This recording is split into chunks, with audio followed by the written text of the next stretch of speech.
Hello, everyone. Boy, I didn't even see if this thing came on or not.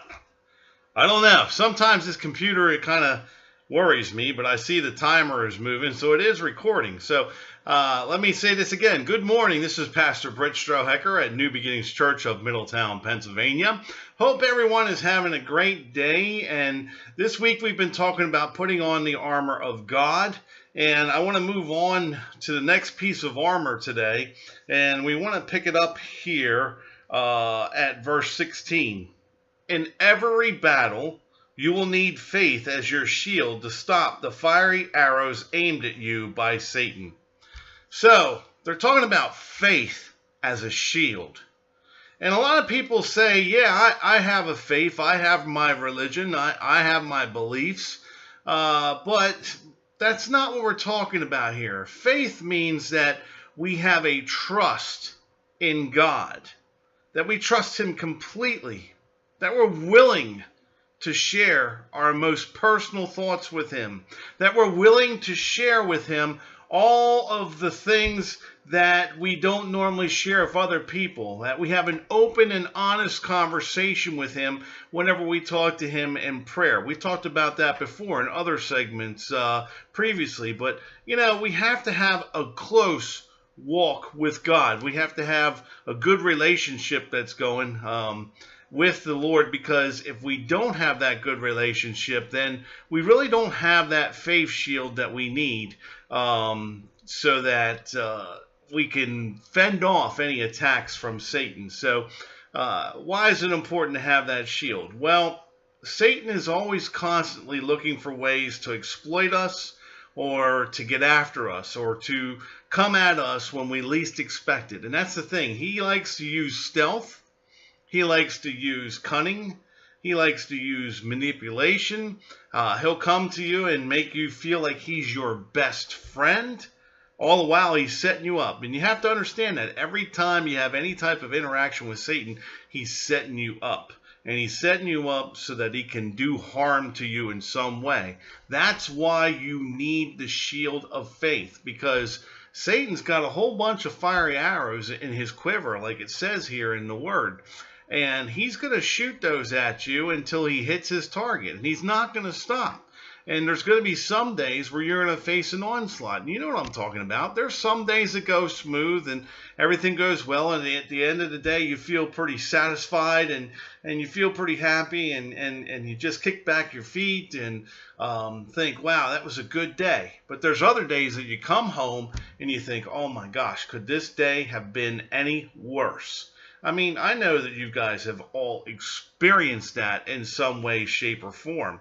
So I hope that you understand that the days that you feel that way, you were facing an onslaught of a lot of fiery arrows being shot your way, and some of them may have hit their mark. You may have blown up at somebody. You may have had a serious conflict or argument with someone, or you may have had a falling out with someone in your relationship with them, or something could have gone seriously wrong at work, or something seriously wrong with your bank account, or with some bills that you have, or maybe your car had some problems, or maybe you were tempted and gave in to temptation and now are feeling guilty because of some sort of sin that you may have committed along the way. These are all things that Satan's firing at you constantly, and he's going to keep firing them at you. And if he starts hitting his mark, think about it. Once things start hitting their mark, like I've seen a lot of shows about dog fighting. When I talk about dog fighting, I'm not talking about the animals, that's the bad stuff and that's cruel, and nobody ever should be doing something like that. And I condemn and really do not appreciate people that do that. But when we're talking about dog fights, we're talking about aircraft that when they're after each other. And I've seen a lot of different films from World War II where they're close in, and it's close in and personal. And these guys keep putting shots on each other and are trying to position themselves for shots on each other until they get a great spot where they can do some real damage, some real harm to either destroy the aircraft that they're after, or destroy the engine, or make it no longer able to sustain flight. That's how they win a dogfight, and people die when they lose a dogfight. And see, that's what Satan's doing. He's looking for that angle of attack that he can shoot you and do some serious damage to you or harm to you or make you explode or maybe shoot you down when you least expect it. So you always have to be aware of what's going on around you, and you have to carry that shield of faith with you so that when he does shoot at you, you can block those shots, or you can protect yourself from those shots so they don't find their mark. And you can't do that if you don't have faith in God. Because if you have faith in God, why does that make a difference in this battle with Satan? Well, faith in God knows that God holds all authority and Satan is powerless before him. So if you have the Lord on your side, even the demons are going to flee from him. And what does it say? Resist the devil and he will flee from you. Well, you can't resist the devil if you don't have your shield of faith.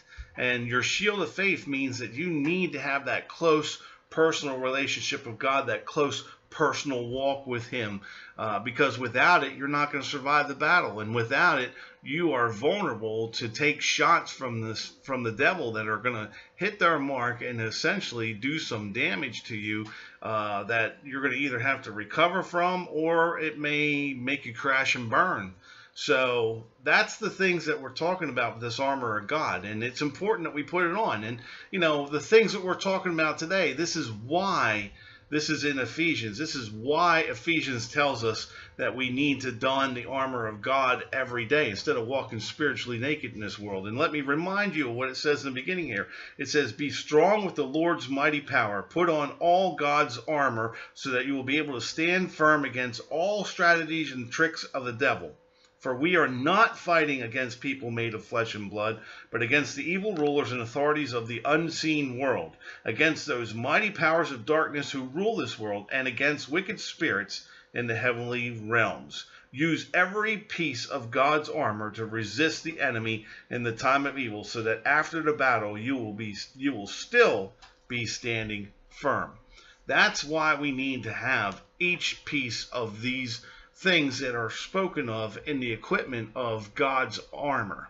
And we need to make sure that each day we walk out into this world, we have all of them with us, and they're in good working order, and we know how to use them to protect ourselves.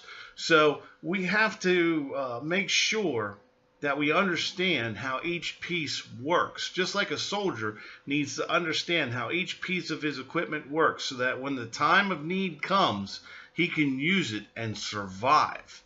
That's what this is all about, survivability on the battlefield of life. Again, I can't stress enough how much you need this stuff. So we talked about all of the things that are in here. We have two more pieces of equipment to go. One is the salvation as your helmet, and the other one is the sword of the Spirit. So until next time, remember, nothing in this world is more important than the love of Jesus Christ. I'll talk to you soon.